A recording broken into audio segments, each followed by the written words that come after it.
Gold, oil and silver trading के लिए हमारे चैनल को सब्सक्राइब कीजिए। शुक्रिया। बिस्मिल्लाहिर्रहमानिर्रहीम। अस्सलाम वालेकुम। कैसे हैं आप लोग? अच्छा, मुझसे कई सवालात ये पूछे गए हैं कि आगे क्या गोल्ड अगले हफ्ते बढ़ेगा या नहीं। तो बहुत सारी बातें आपको उलझन का शिकार किए हुए हैं। यकीनन गोल्ड के बारे में प्रिडिक्शन करना बहुत ही मुश्किल काम है।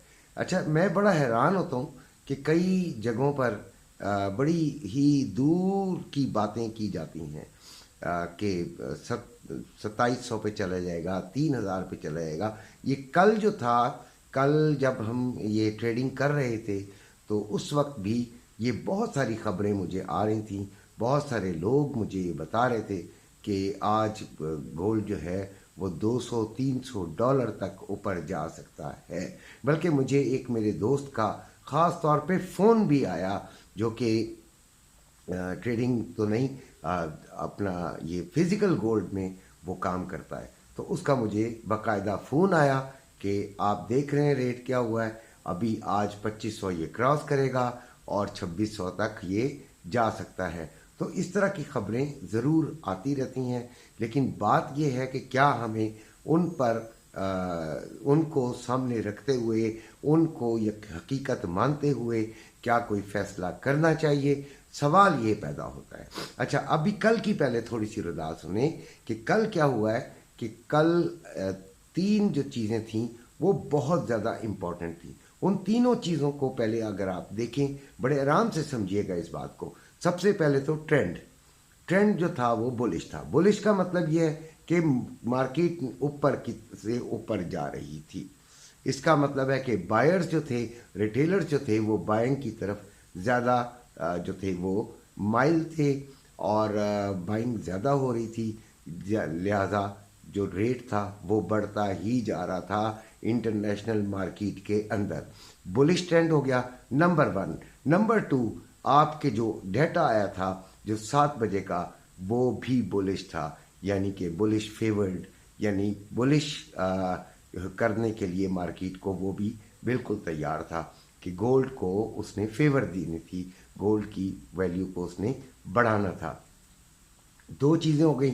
जब भी ट्रेंड आपका बुलिश हो और उसी साइड का ही डेटा उसी के फेवर में आ रहा हो, उसी साइड की फेवर में आ रहा हो, तो मार्केट जो है वो एक अच्छा खासे गैप से बढ़ती है, बढ़ी। यानी कि जब ये डाटा आया तो 2400 पे थी और फिर वो 2431 तक चली गई। ठीक है, इतना एक जायज़ होता है इतना बढ़ना। फिर तीसरी जो चीज़ थी वो जंग के हालात थे। ईरान पर हमले के बाद ईरान की तड़ियाँ, ईरान के बड़े बड़े दावे, बहुत ज़्यादा चीज़ें जो थीं वो सामने आ रही थीं और वो तीसरी चीज़ भी बढ़ाने के लिए काफ़ी थी। यानी कि कल अगर 100 डॉलर्स का इंक्रीज़ हो जाता तो इसमें कोई ज़्यादा जो है वो हैरानी वाली बात ना होती। लिहाजा हमने सेलिंग को ज़्यादा तवज्जो नहीं दी। अब होता ये है कि अचानक मार्केट 31 से रिट्रेस करती हुई नीचे आ जाती है और $100 वहाँ से नीचे गिर जाती है। उसकी कुछ वजूहात ये भी बताई गई कि चाइना ने आपस में देखें, आपने ये सीखने के लिए आपको बता रहा हूँ, आपने बोर नहीं होना। तो चाइना ने कोई बीच में बैठकर बातचीत करा रहा है कि ये सीज़ फायर हो जाए, लेकिन वो शायद हुई है या नहीं हुई है। आज का जो वाक़या हुआ है वो बड़ा इम्पोर्टेंट है और वो ये है कि ईरान ने बहरी जहाज़ पे कब्ज़ा कर लिया है, जो कि पुर्तगाली कंपनी के पास है, लेकिन बना हुआ वो ये पुर्तगाली है वो जहाज़, और उसको बनाने वाली जो है वो इसराइली हैं और वहाँ उस पे फिलिपीनी जो है वो क्रू है और वो 20 अफराद हैं। उसको वो अपनी पानियों में ले गया है, उसने उसको अगवा कर लिया है। एक बहुत बड़ी मूव है, इसमें कोई शक नहीं है कि ये बहुत बड़ी मूव है। अगर ये मार्केट चल रही होती तो फिर हमें इस मूव का असर का भी पता चलता।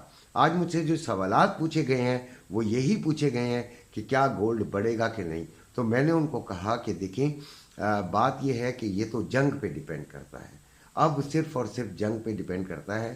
ویسے تو اس نے ایک بیئرش اتنا بڑا ایک موو لے لی ہے کہ لوگوں کے اوپر کے اندر سے اعتماد جو بائنگ کا تھا وہ یقیناً ٹوٹا ہوگا. میں ٹیکنیکل باتیں نہیں کروں گا، میں ٹیکنیکل باتیں آپ سے نہیں کروں گا. وہ مجھے پتہ ہے کہ 80 to 90% کسی کو نہیں سمجھ آنی. ایسے ہی کہہ دینا یہ چیز اس طرح، تو وہ اسٹار اور ایم پیٹرن اور ڈبلیو پیٹرن اور فلانا اور ڈمکانا، یہ چیزیں میں نہیں کرتا ہوں بھائی. میں اپنے بچوں کو سادہ الفاظ میں سمجھانے کے لیے آتا ہوں، اور جن کو سمجھ آ جاتی ہے ٹھیک، نہیں سمجھ آتی تو کوئی بات نہیں، ہم ایسے ہی صحیح ہیں.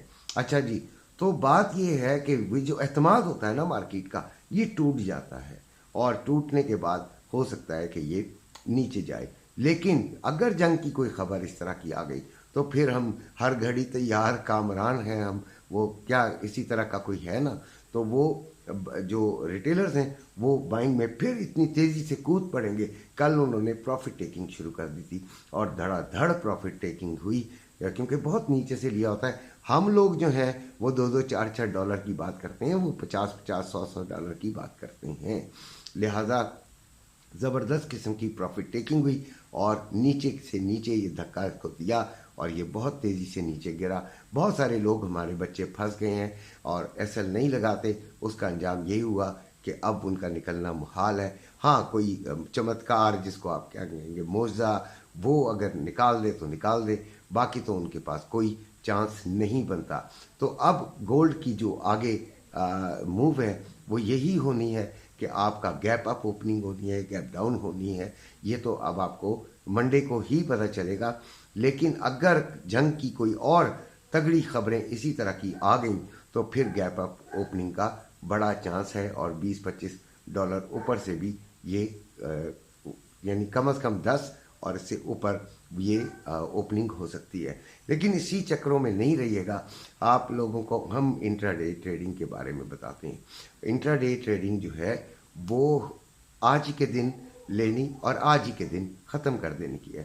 اچھا، اسکیلپنگ مجھے نہیں سمجھ میں نہیں آتی کہ میں آپ لوگوں کو بتاؤں. اسکیلپنگ کسی بھی قسم کی ٹیکنیکلٹیز کو دیکھتے ہوئے کر لینی چاہیے بہرحال، لیکن میں نہیں کرواتا، نہ میں اس کو فیور دیتا ہوں. اس کی وجہ یہ ہے کہ آپ ایک بڑی لاٹ لے رہے ہوتے ہیں، اور اگر آپ نے ایس ایل میں ذرا سی بھی چوک دے دی، آپ کا دھڑا دھڑ نقصان ہوتا ہے. اس میں کمائی تو بہرحال بروکر کی ہو رہی ہوتی ہے، آپ کی کیا خاک ہونی. لیکن کچھ لوگ بہت اس میں ماہر ہیں، اور ان کے بڑے مزے آتے ہیں ایسی مارکیٹ کے اندر جب وہ سائیڈ ویز ہو. تو منڈے کو اکثر سائیڈ ویز ہوتی ہے، لیکن آنے والے منڈے کو شاید اس میں ایک دھوم دھڑکا موجود ہو، اور یہ یا تو بالکل ہی اوپر چلی جائے جنگ کے نتیجے میں، یا پھر آپ کو یہ نیچے سے نیچے نظر آئے، کیونکہ پروفٹ ٹیکنگ شروع ہو گئی ہے. اور اعتماد جو ہے وہ بائرز کا، ریٹیلرز کا کچھ کم ضرور ہوا ہوگا، متزلزل ضرور ہوا ہوگا. اور جو لوگ پھنس گئے ہیں وہ لوگ اللہ کرے کہ نکل آئیں. یہ اس کی دعا کے ساتھ آپ سے اجازت چاہتا ہوں. اپنے گھر والوں کا خیال رکھیے گا. اللہ حافظ.